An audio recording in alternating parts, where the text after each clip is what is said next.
Peace be with you. My name is Alan Kiesler. Welcome to the Institute of All Intelligent Life. We are continuing our series of English chats about extraterrestrial spirituality. And today we're going to be talking about extraterrestrial teachings about the structure of the cosmos. So we have discussed very important spiritual topics of the nature of God and the nature of the soul and the relationship of the two. And today we're going to talk about the structure of the cosmos, which includes two parts: the material world and the spiritual world. So there are many different worlds within the material world itself. Usually it is divided into either 7 or groups of 7 different levels of reality. Many different religious traditions talk about 7 heavens, or 7 heavens and 7 hells, 14 worlds. But that's very simple understanding.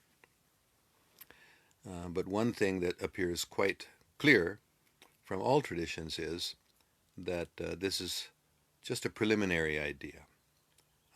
There may be 7 levels, but within those levels, within each of those 7 levels, there are many other levels. And beyond those 7 levels, there are other groups of 7 levels. So in the Law of One, a very important source of extraterrestrial knowledge or ideas coming from extraterrestrials, is that there are a series of 7s. Just like in a musical scale, do, re, mi, fa, sol, la, ti, and then do, beginning another. So 1, 2, 3, 4, 5, 6, 7, and then the 8th one is the beginning of a new series of 7. So according to sources like the Law of One, they're not just 7 heavens, but there are 7 heavens in this division, you might say, or this realm or this aspect of the material world. But above it there are another group of 7 worlds, and above that another group of 7, and below this maybe another group of 7. So we can't really say, I can't say how many such groups of 7 there are, but that's the basic structure of this cosmos, this material cosmos, is that it is layered, you might say, in groups of 7 layers, and each of those groups of 7 layers is just one in a series of many others. And how many there are, I can't say. So another understanding of the material existence is, coming from the Urantia book, that in addition to these 2 basic divisions of the material and the spiritual, the material world, which we're discussing now, is also, well, the preliminary, let's say, the first material creation, consisting also of 7, it uses the term super-universes. It is divided into 7 also. But, and this is the creation that we're mostly familiar with, that we live in. But according to the Urantia book, beyond this group of 7, there is the 7 super-universes, there is another realm of material existence, which is in the process, in the early process, you might say, of creation, where stars are just forming and galaxies are forming. So beyond that, then there is another level of reality. So what our astronomers are seeing is only a tiny portion of reality, even on this, in this, what should we say, in this dimension of existence that we can see with our eyes and with our telescopes. Of course, the knowledge of this cosmos, in this sense, astronomically observed cosmos, has increased phenomenally in the last 120 years. Formerly, we thought what we now call the Milky Way galaxy was the totality of reality. And then in the early 20th century, astronomers began to realize that, wait, some of those groups of stars or sort of clouds of stars, um, they are actually much, much farther away than all of the other stars. And then this concept came into existence only a little over 100 years ago, that this world that we thought was the totality of reality with thousands and millions and billions of stars, this is only one galaxy, which we now call the Milky Way galaxy.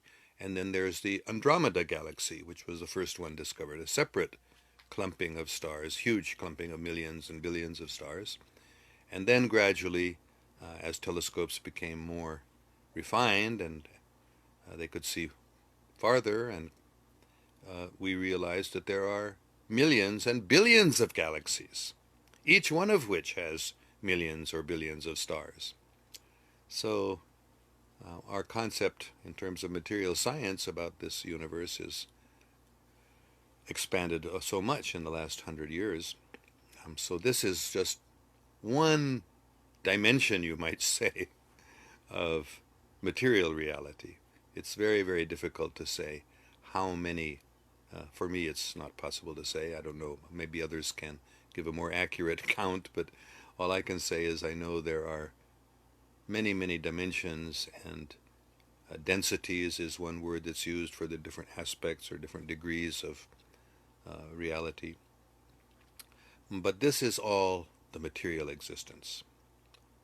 It is unlimited from our perspective, at least. The fundamental characteristics of the material existence are, one, it is temporary. It was created at a certain time, and, well, there is debate, even among extraterrestrials. Different people have different ideas. Will this material existence end at some time? Because everything here is temporary. Everything within the world is temporary, just like we are born, and then we come to maturity, and then we decline and grow old and die. And the same thing happens to stars and planets and galaxies. Evidently, at least, we haven't observed that, but we can assume that just like we can observe stars being born and then dying, supernovae or the death of stars, so then similarly, galaxies probably also have a beginning and an ending. But in any case, generally, in different religious traditions also, there are different ideas about this, but it appears clear that there is at least some sort of creation, and perhaps at the end, although that's too far in the distance for me to be able to say for sure, there may be an ending also. But in any case, it's temporary. Everything here is temporary.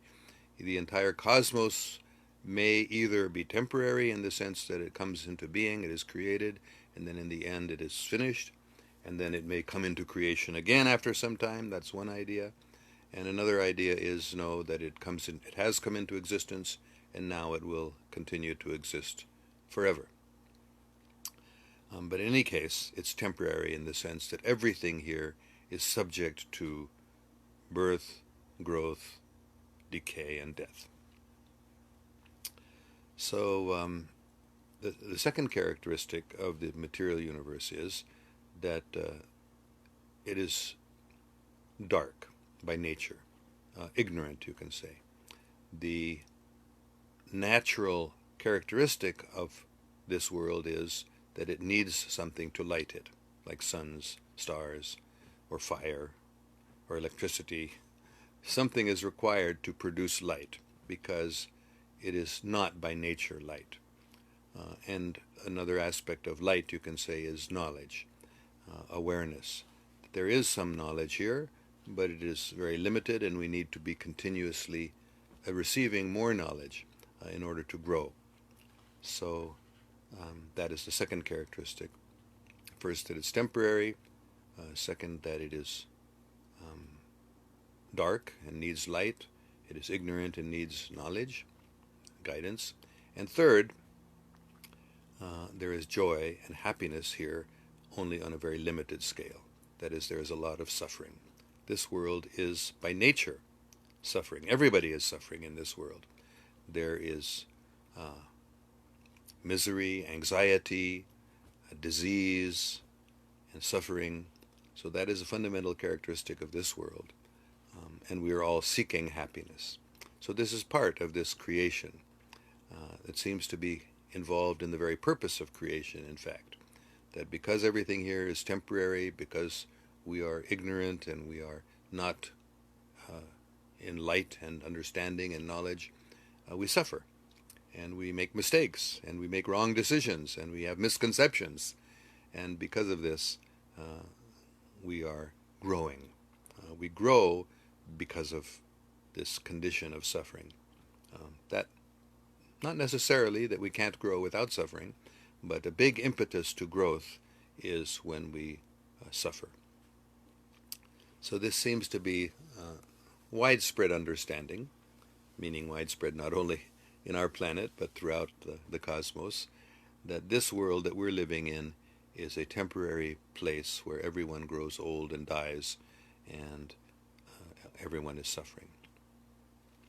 Now, in contrast to this material world, there is also the spiritual world.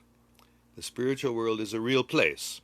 We may not be able to see it with our eyes or with our telescopes, but it exists beyond some sort of barrier, which is not very easy to pass through or see through.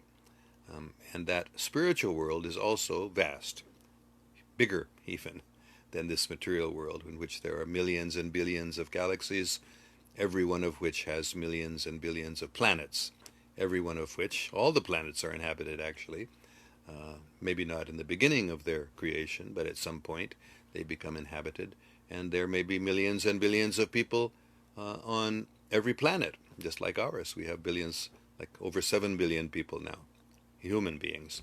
Plus there are millions and billions of little tiny bacteria and cells in our bodies. Each one of us has millions and billions of beings living in us also.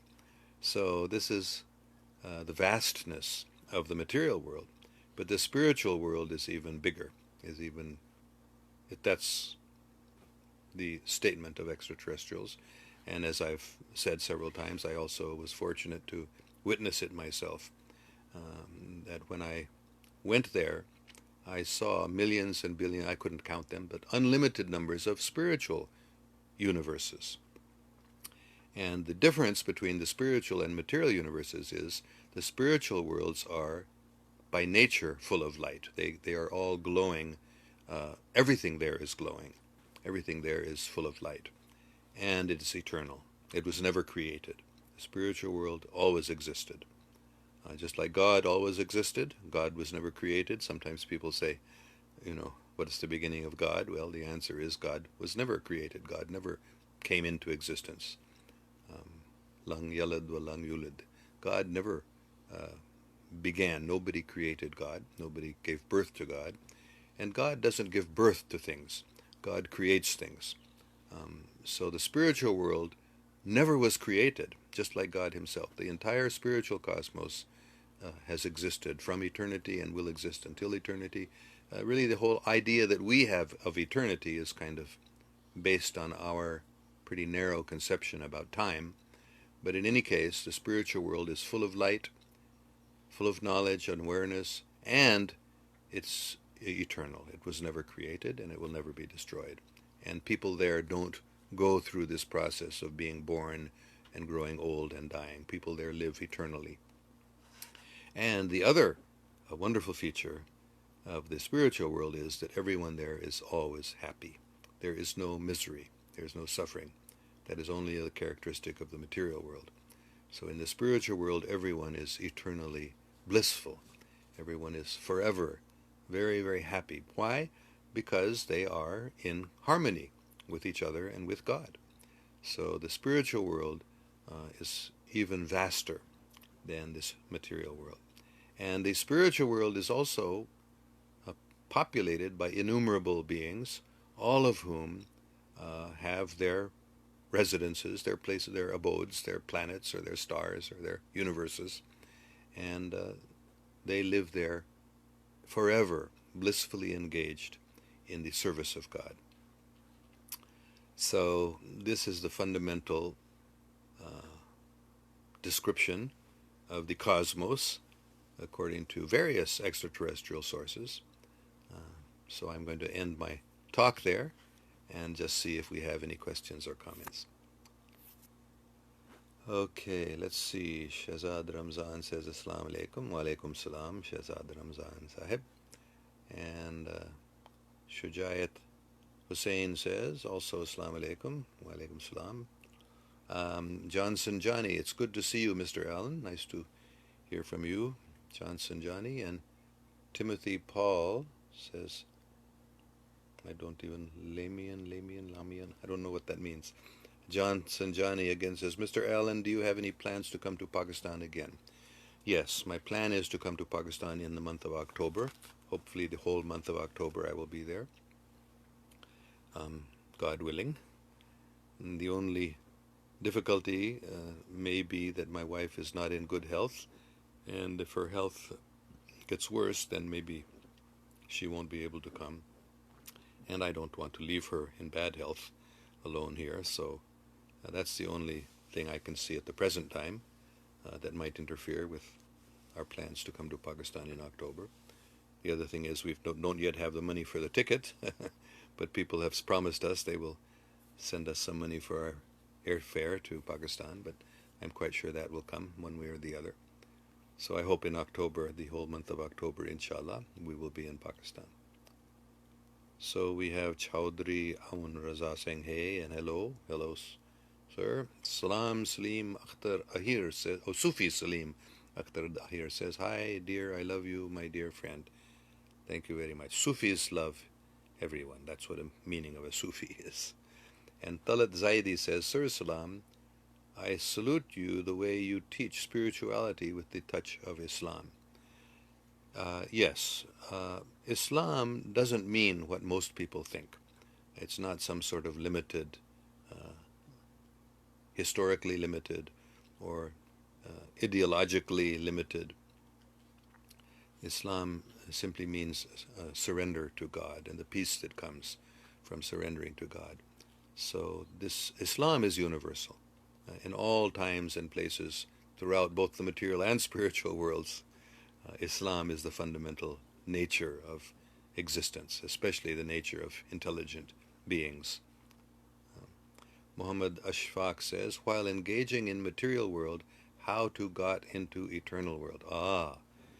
Very, very good question. That's the real question. That's the best question, because that's what human life is meant for. That's exactly what we are supposed to do, and that's why we are suffering. The purpose of suffering is that we won't be content to live here in this material world, but we will think there must be something better than this.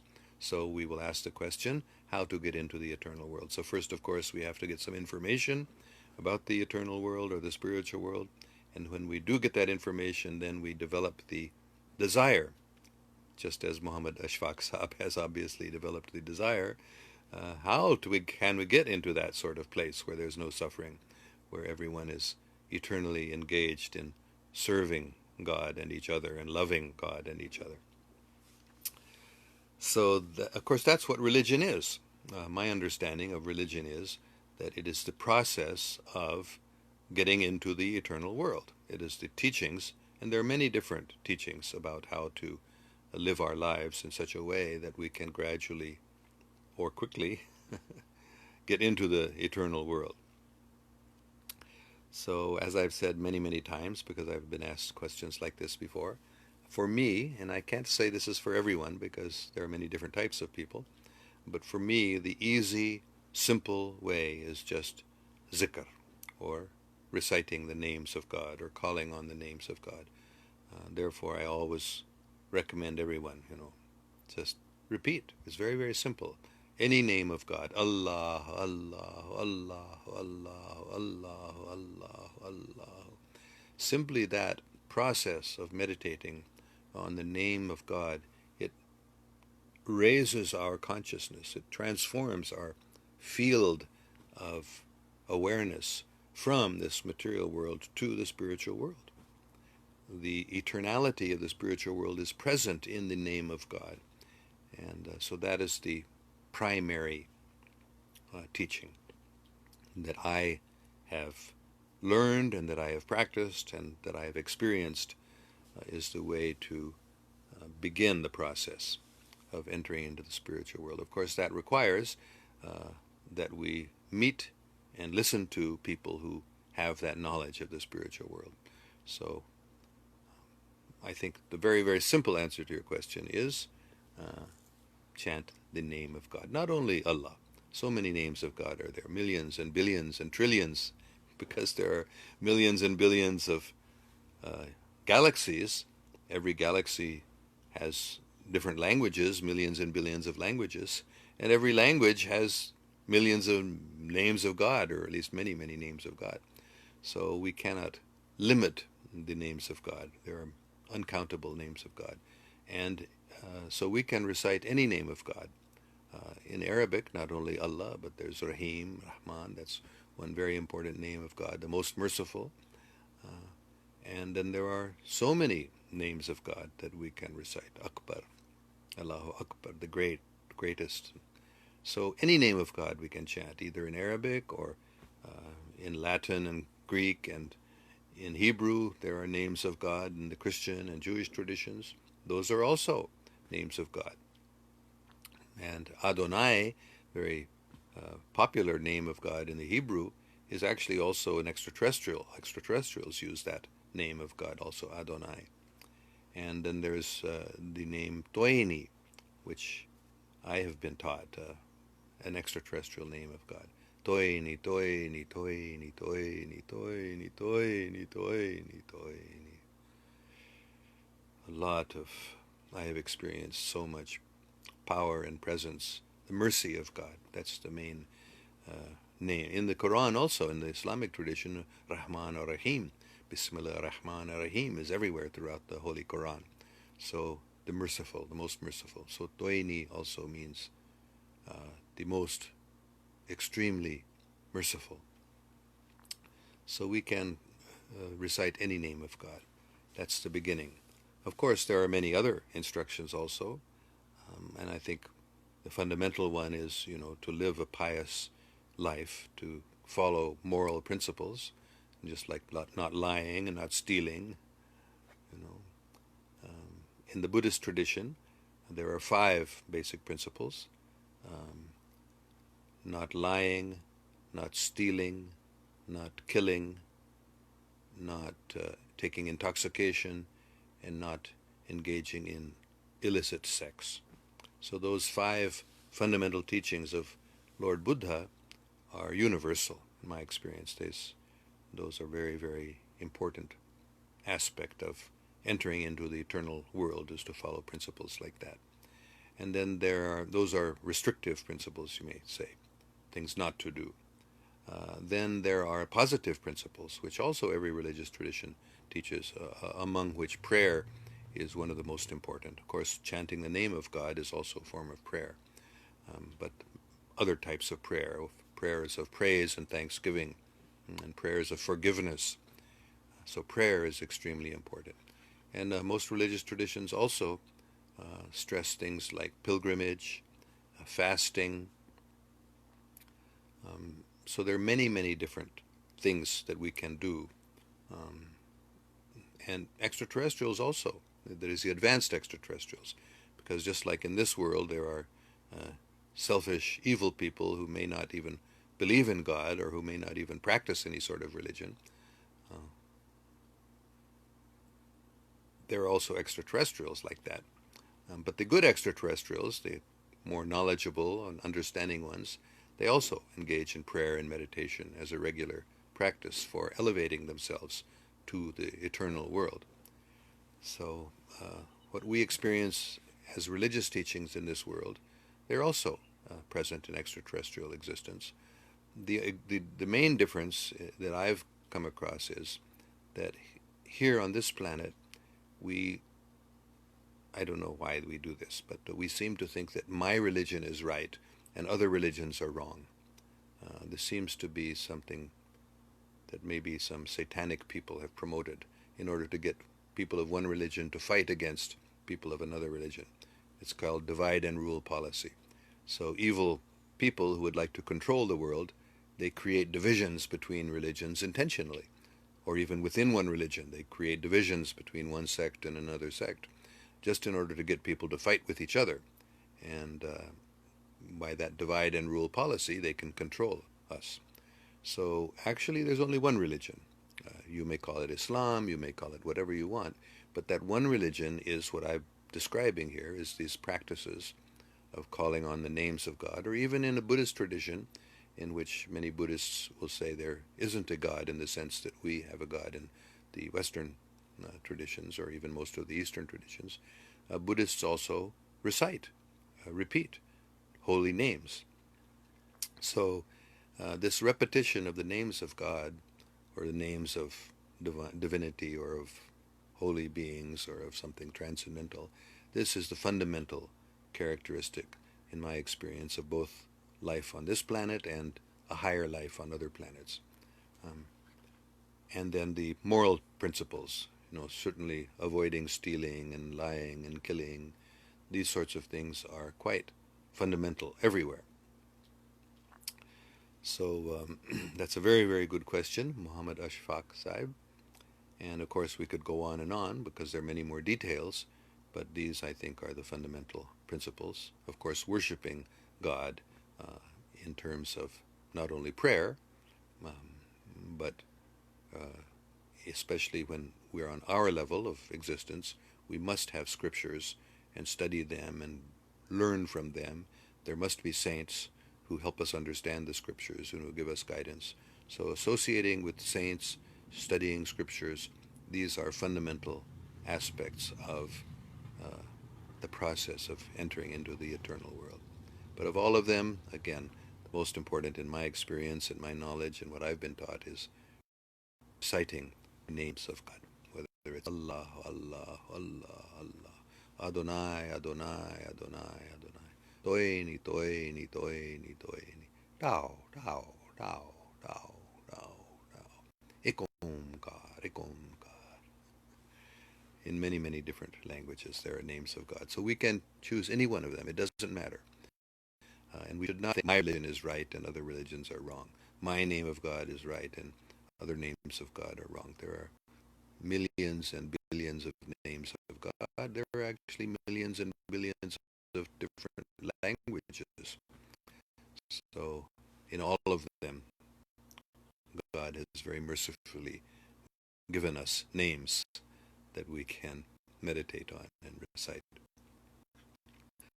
All right, that's a very, very good question, and there's much, much longer answer, but that's enough for now, I think. So Shahid's answer is using cluster bombs on line of control. Azad Kashmir, please, you should talk on this human issue. If India used these weapons against Christians, then all countries intervene and stop India. But now, this matter belongs to Muslims, therefore all the world is silent. Well, this Kashmir problem is a very, very serious problem, and I have explained for the last 20 years and more, the solution to the Kashmir issue is only the Kashmiris must be given independence. The Kashmiri people are very, very good, deep spiritual people, and when they are given independence, they will be able to establish a very good society, much better than most of the societies in the world, because the Kashmiri people, by nature, are spiritual. So that's the fundamental principle. Kashmiris must be given independence, but because both India and Pakistan are not willing to give Kashmir full independence, what should happen, I was told this more than 20 years ago, a Sufi Baba, that India and Pakistan must work together to run the external affairs of Kashmir, while Kashmiris are given full independence to run their internal affairs. That is, there should be no Pakistani or Indian forces in any part of Kashmir. Gradually, that will have to be done. And the Kashmiris will have to have their own police force, their own military force, you might say, but they won't want to have a foreign military force. The Kashmiris, by nature, will not want to attack other countries. They will just want to have peace within their own borders. Actually, everybody is like that. The real, genuine, kind, spiritual people, they will never want to attack some other people. They will not have this greed to spread the borders of increase the borders of their nation. So Pakistanis and Indians must to this fundamental principle to give the Kashmiri people full independence to run their own affairs, and Pakistan and India will work together to run the external affairs of Kashmir. Because why? This is what explained to me. India and Pakistan both feel that Kashmir belongs to them, and they're not willing to give it up. So the solution, what I was told, the phrase was, नफरत की बाइस नहीं बल्कि मोहब्बत की बाइस, Kashmir. So Kashmir presently is the hatred between India and Pakistan, between Muslims and Hindus.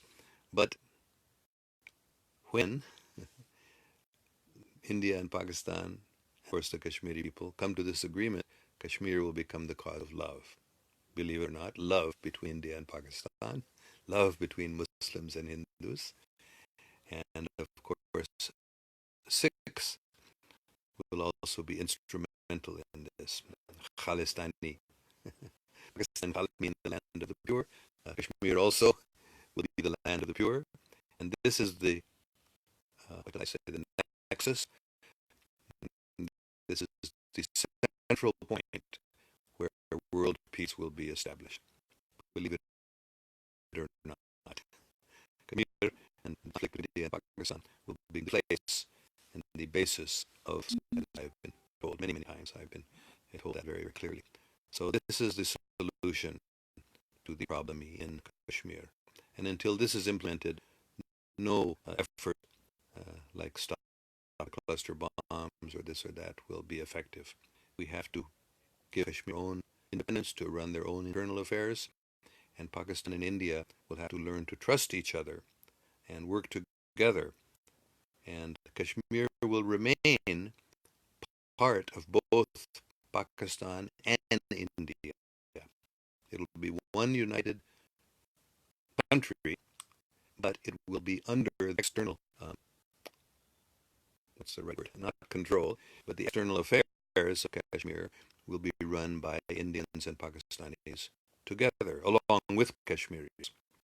In other words, India and Pakistan will not be required to give up Kashmir. Both India and Pakistan will gain Kashmir as part of themselves. Kashmir will become part of both India and Pakistan. In other words, Kashmiri people will vote for elections to the Indian parliament. They will also vote for elections in the Pakistani parliament. This sounds amazing, but this is the solution that I have been told. So let us work towards that. Okay. Salman Shah says, Durood Sharif is awful from God. Yes. Bismillah ar-Rahman ar-Rahim. Allahumma salli ala Muhammadin ala al Muhammadin kama salli Ibrahim ala al Ibrahim innaka Hamidun Majid. Allahumma barik ala Muhammadin wa ala al Muhammadin kama barakta ala Ibrahim wa ala al Ibrahim innaka Hamidun Majid. This Durood Sharif Ibrahimi I recite daily many times. And as I said many times, when I say Muhammadin, I also think of Pakistan as the chief, now, today at least, not in the past. Pakistan is the chief place where the Aale Muhammad, the family, and the followers of the Holy Prophet Muhammad, peace be upon him, are active today and are working to the real, pure Islam. So this the Durood Sharifs. This is only one. There are many, many Duroods, of course. But it is a great gift of God because as we remember the Holy Prophet, peace upon him, and pray for him and for peace upon him and bless upon him and his followers, just as we also pray, believe it or not, for Hazrat Ibrahim alayhi salam, for the Holy Prophet, and peace be upon him and his followers. We also pray for them too. So very interesting concept that Israel and Pakistan will become friendly, and that will also be the second step after India and Pakistan through the intermediary of Kashmir and the Sikh community become friendly. Then Pakistan and Israel will also become friendly because that's Hazrat Ibrahim's. Not today very much. Today, what is going on in Israel is not exactly what the Holy Prophet Abraham taught, um, to say the least. But Israel committed to justice and truth, and its serving program is abandoned, and they open their arms to love, especially of Palestinians and Muslims, but of the whole world. And Pakistanis also open their hearts, open their minds, and embrace the Khalistanis and the Indians. When this open-mindedness and open-heartedness develops, then Pakistan and Israel will also become friends and will lead the world in establishing peace. That is my understanding, because Israel is not an ordinary place. India and Pakistan are the only two countries in the world, Israel and Pakistan are the only two countries in the world that were established in the name, on the foundation of the Holy Scripture and the Holy Prophets and the religious teachings. So maybe other countries to some extent were, but in the 20th century, Pakistan and Israel, Pakistan in 1947, Israel in 1948, were established as religious states. Uh, Pakistan is an Islamic state from the beginning. Israel is a Jewish state from the beginning. So why should Jews and Muslims be fighting? They shouldn't be, because Hazrat Ibrahim alayhi salam and Hazrat Muhammad sallallahu alaihi wasallam are friends. So why should their followers be enemies? Only because, unfortunately, corrupt people and selfish people have run the affairs of Israel and also of Pakistan, unfortunately, to a substantial point. Not in the beginning, but for the intermediate period. But now, fortunately, both the civilian government under Imran Khan and the military forces are in the hands of good, sincere people, intelligent people who are working for truth and justice. So things are changing now in Pakistan, and as things change in Pakistan, also things will change in Israel, and we will see this, inshallah. World peace will come out. Uh, Pakistan and Israel right now are not friends, but they will become. Pakistan and India right now are not friends, but they will become, through the intermediary of both Kashmir and the Sikh community in the Punjab.